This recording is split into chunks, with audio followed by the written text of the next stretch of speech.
At Basel, I founded the Jewish state, wrote Theodor Herzl in his diary after the first Zionist Congress in 1897. If I said this out loud today, I would be greeted by universal laughter. In 5 years, perhaps, and certainly in 50 years, everyone will perceive it. In fact, 51 years intervened between that first Congress and the State of Israel's Declaration of Independence on May 14, 1948.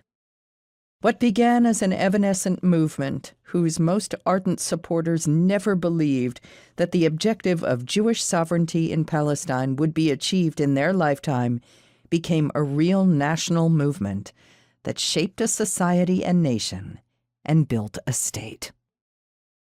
The Zionist movement was born amid stormy controversy that attends it to this day, although the focus of contention varies. What was Zionism anyway? A Renaissance movement directed toward reshaping the Jews, Jewish society, Jewish culture, a colonization movement aiming to establish a Jewish territorial entity that would grant the Jews what other peoples had, a homeland where they could find refuge, a spiritual or political movement. Could Zionism resolve the question of Jewish identity in an era of rising secularization and acculturation, with religion no longer able to save the Jews from atomization?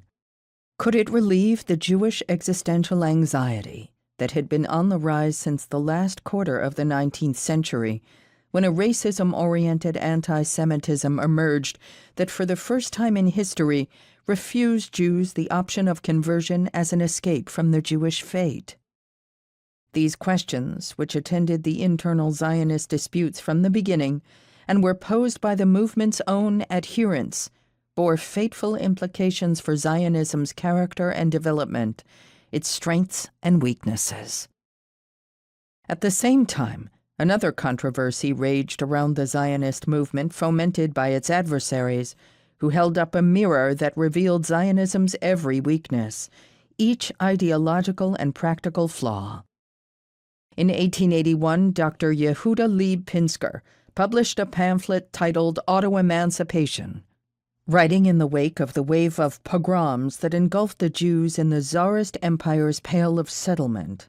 Known as Sufot Banegev, storms in southern Russia, Pinsker analyzed anti-Semitism in depth and concluded by calling for the establishment of a Jewish homeland, a place where Jews, no longer a minority among the Gentiles, would live not as guests, but as masters.